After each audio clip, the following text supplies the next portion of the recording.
গল্প অভাগীর স্বর্গ, লেখক শরৎচন্দ্র চট্টোপাধ্যায়। প্রথম পরিচ্ছেদ। ঠাকুরদাস মুখুজ্জের বর্ষীয়সী স্ত্রী 7 দিনের জ্বরে মারা গেলেন। বৃদ্ধ মুখোপাধ্যায় মহাশয় ধানের কারবারে অতিশয় সঙ্গতিপন্ন। তাঁর 4 ছেলে 3 মেয়ে, ছেলে মেয়েদের ছেলেপুলে হইয়াছে।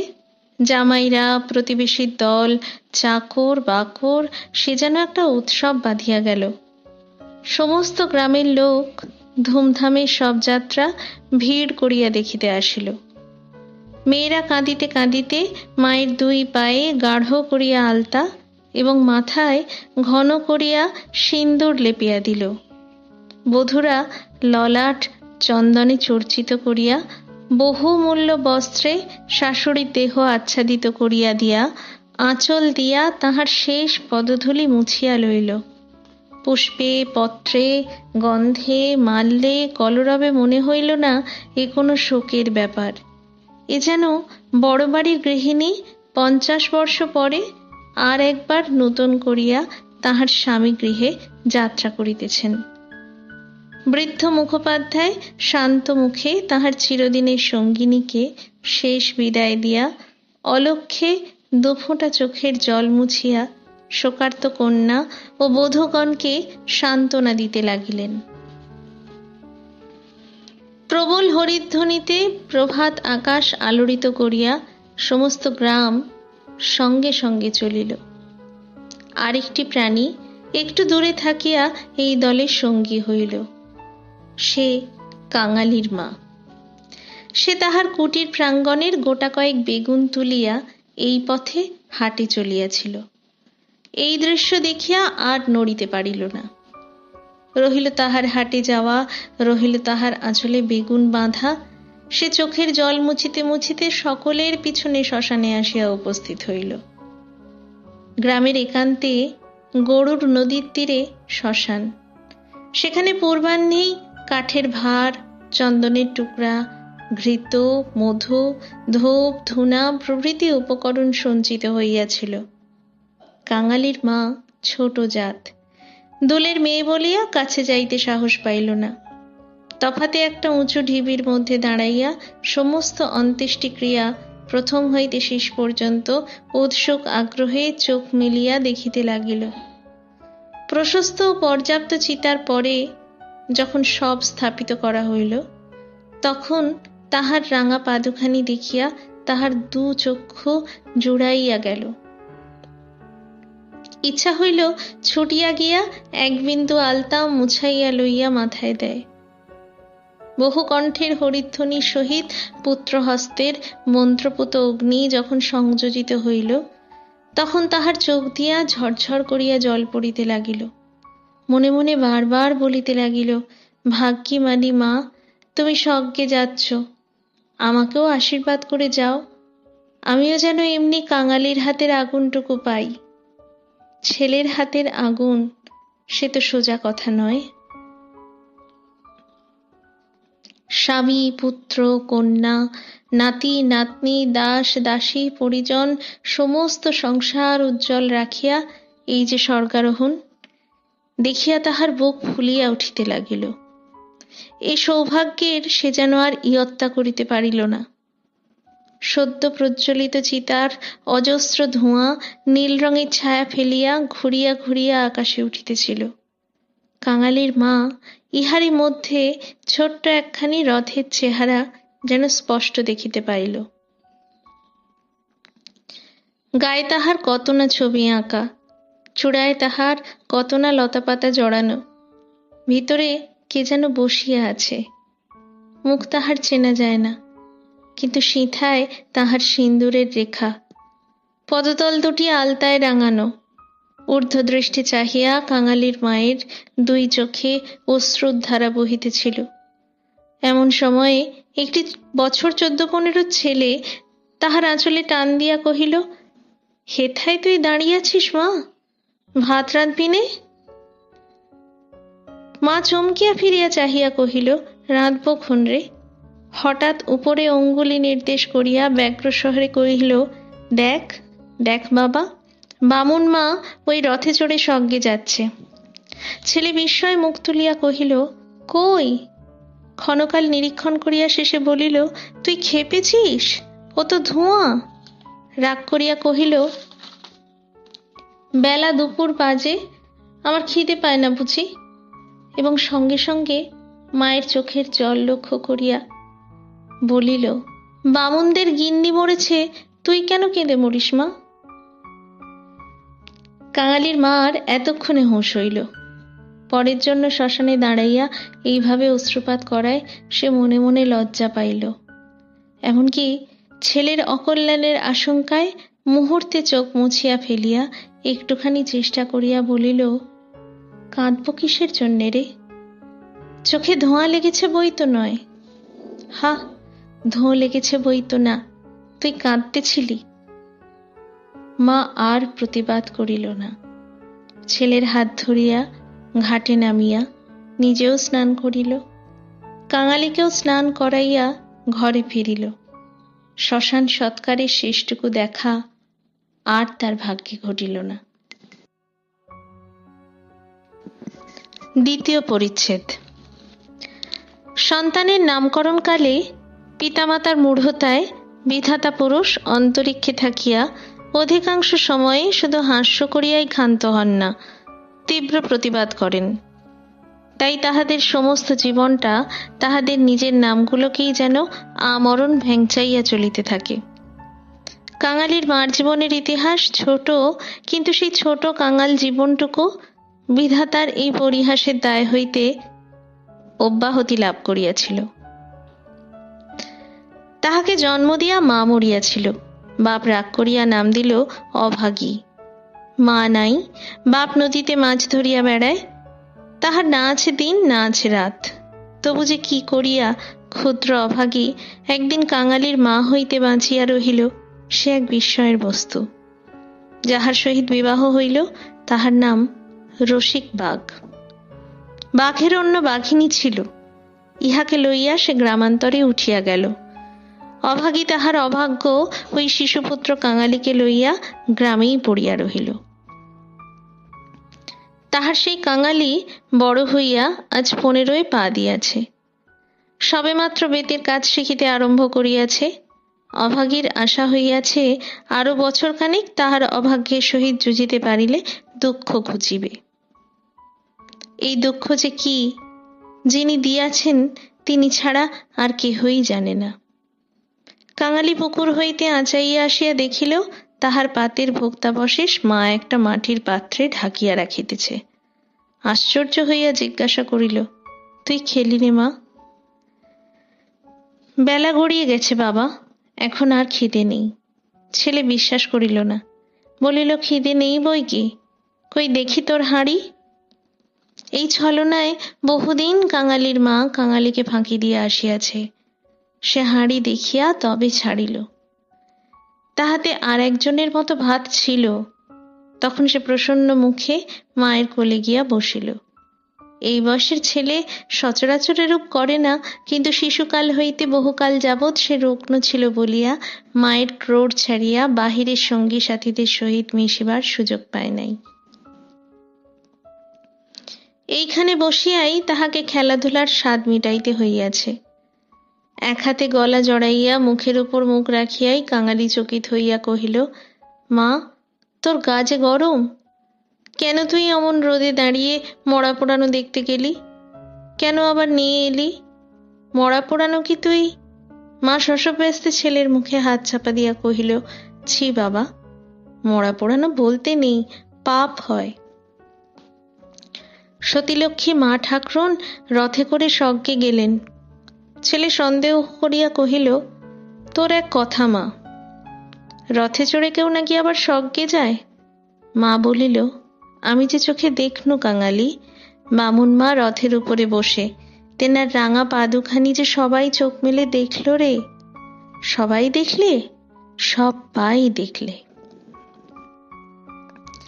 কাঙালি মায়ের বুকে ঠেস দিয়া বসিয়া ভাবিতে লাগিল।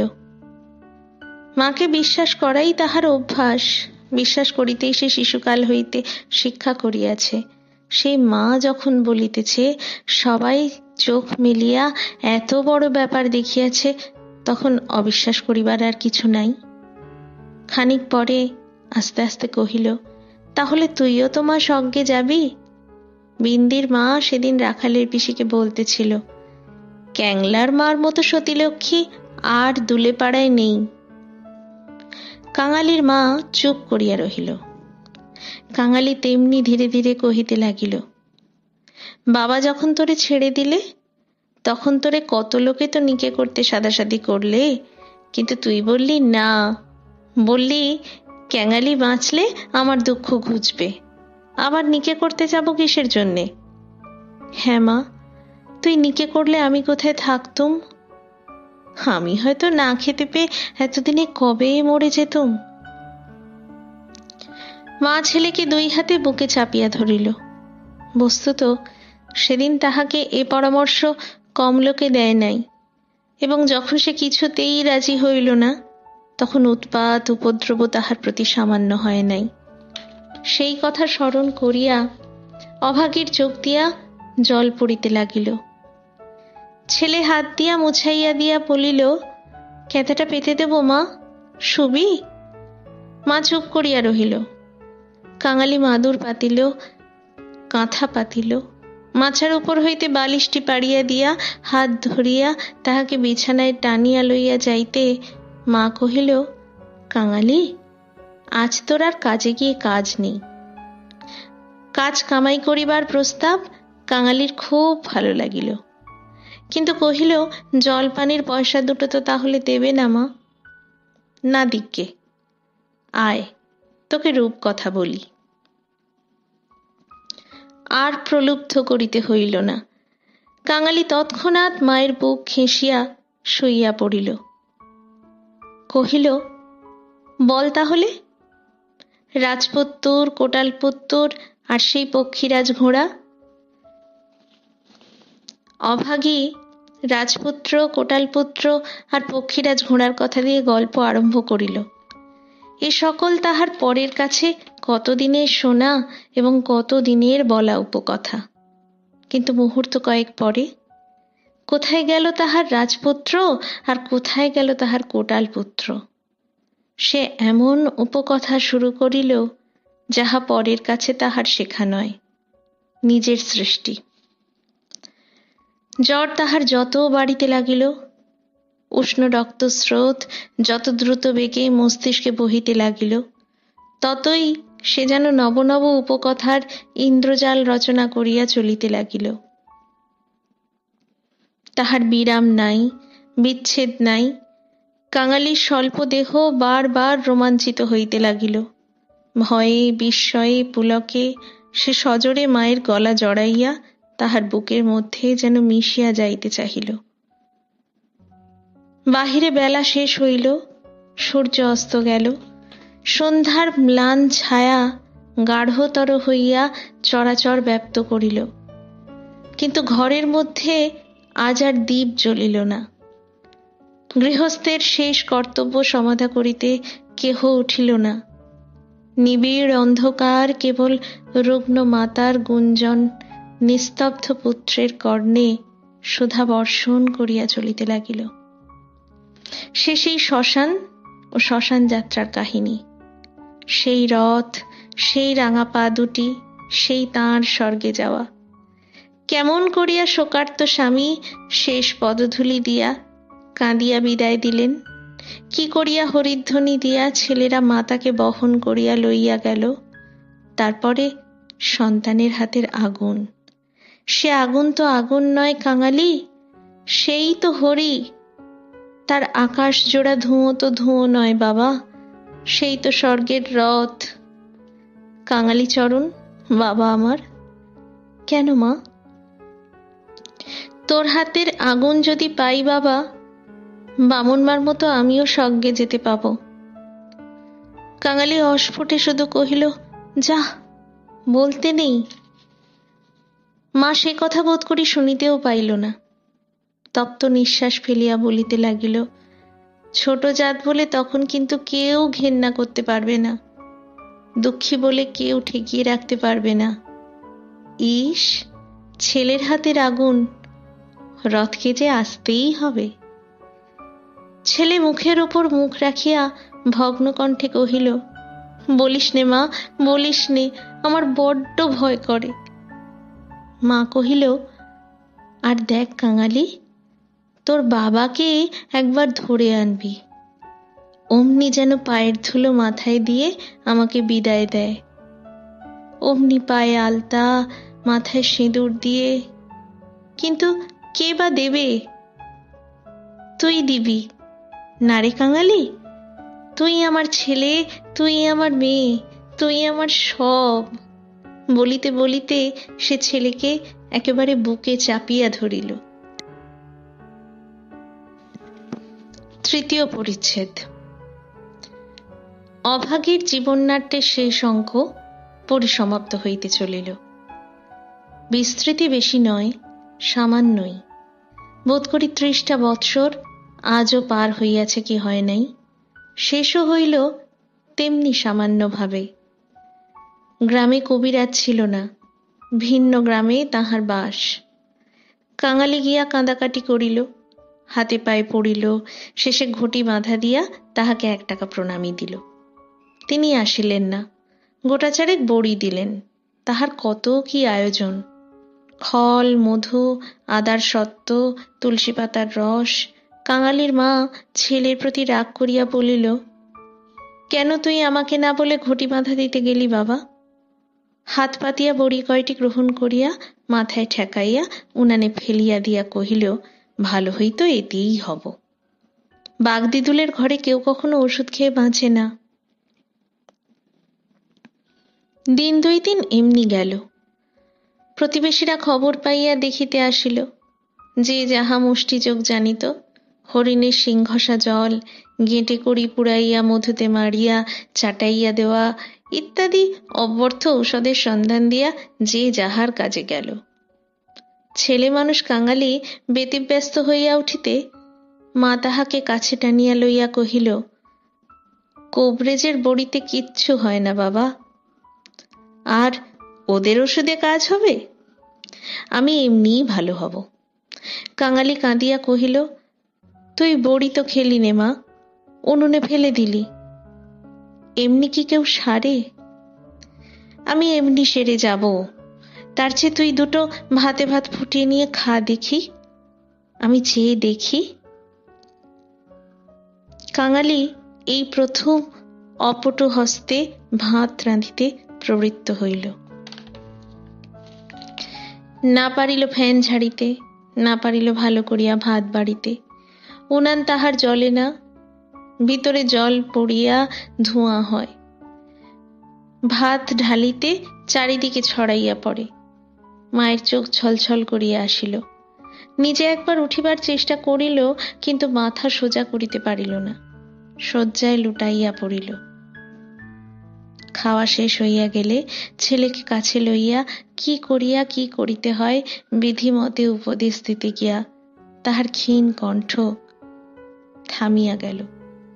চোখ দিয়া কেবল অবিরল ধারে জল পড়িতে লাগিল। গ্রামের ঈশ্বর নাপিত নারী দেখিতে জানিত।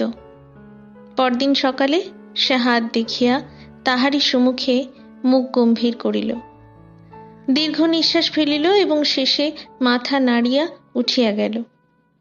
কাঙালির মা ইহার অর্থ বুঝিল, কিন্তু তাহার ভয় হইল না। সকলে চলিয়া গেলে সে ছেলেকে কহিল, এইবার একবার তাকে ডেকে আনতে পারিস বাবা? কাকে মা? ওই যে রে, ও গায়ে যে উঠে গেছে। কাঙালি বুঝিয়া কহিল, বাবাকে? অভাগী চুপ করিয়া রহিল। কাঙালি বলিল, সে আসবে কেন মা? অভাগীর নিজেরই যথেষ্ট সন্দেহ ছিল, তথাপি আস্তে আস্তে কহিল, গিয়ে বলবি মা শুধু একটু তোমার পায়ের ধুলো চায়। সে তখনই যাইতে উদ্যত হইলে সে তাহার হাতটা ধরিয়া ফেলিয়া বলিল, একটু কাঁদা কাটা করিস বাবা, বলিস মা যাচ্ছে। একটু থামিয়া কহিল, ফেরবার পথে অমনি নাপতে বৌদির কাছ থেকে একটু আলতা চেয়ে আনিস ক্যাঙালি, আমার নাম করলেই সে দেবে। আমাকে বড় ভালোবাসে। ভালো তাহাকে অনেকেই বাসিত। জ্বর হওয়া অবধি মায়ের মুখে সেই কয়টা জিনিসের কথা এতবার এত রকম করিয়া শুনিয়াছে যে সেইখান হইতেই কাঁদিতে কাঁদিতে যাত্রা করিল। চতুর্থ পরিচ্ছেদ। পরদিন রসিক দোলে যখন সময় মতো আসিয়া উপস্থিত হইল, তখন অভাগীর আর বড় জ্ঞান নাই। মুখের পরে মরণের ছায়া পড়িয়াছে, চোখের দৃষ্টি এই সংসারের কাজ সারিয়া কোথায় কোন অজানা দেশে চলিয়া গিয়াছে। কাঙালি কাঁদিয়া কহিল, মা গো, বাবা এসেছে, পায়ের ধুলো নেবে যে। মা হয়তো বুঝিল, হয়তো বুঝিল না, হয়তোবা তাহার গভীর শঙ্কিত বাসনা সংস্কারের মতো তাহার আচ্ছন্ন চেতনায় ঘা দিল। এই মৃত্যু পথযাত্রী তাহার অবশ বাহুখানি শয্যার বাহিরে বাড়াইয়া হাত পাতিল। রসিক হতবুদ্ধির মতো দাঁড়াইয়া রহিল। পৃথিবীতে তাহারও পায়ের ধুলার প্রয়োজন আছে, ইহাও কেহ নাকি চাহিতে পারে, তাহা তাহার কল্পনার অতীত। বিন্দির পিসি দাঁড়াইয়াছিল, সে কহিল, দাও বাবা, দাও একটু পায়ের ধুলো। রসিক অগ্রসর হইয়া আসিল। জীবনে যে স্ত্রীকে সে ভালোবাসা দেয় নাই, অসন বসন দেয় নাই, কোনো খোঁজ খবর করে নাই, মরণকালে তাহাকে সে শুধু একটু পায়ের ধুলা দিতে গিয়া কাঁদিয়া ফেলিল। রাখালের মা বলিল, এমন সতীলক্ষ্মী বামুন কায়েতের ঘরে না জন্মে ও আমাদের দুলের ঘরে জন্মালো কেন? এইবার ওর একটু গতি করে দাও বাবা। ক্যাংলার হাতের আগুনের লোভে ও যেন প্রাণটা দিলে।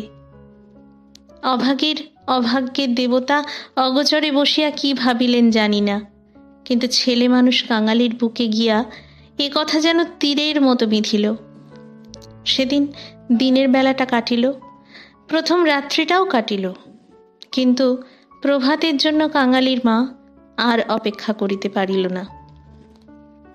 কি জানি এত ছোট জাতের জন্য স্বর্গে রথের ব্যবস্থা আছে কিনা, কিংবা অন্ধকারে পায়ে হাঁটিয়াই তাহাদের রওনা হইতে হয়।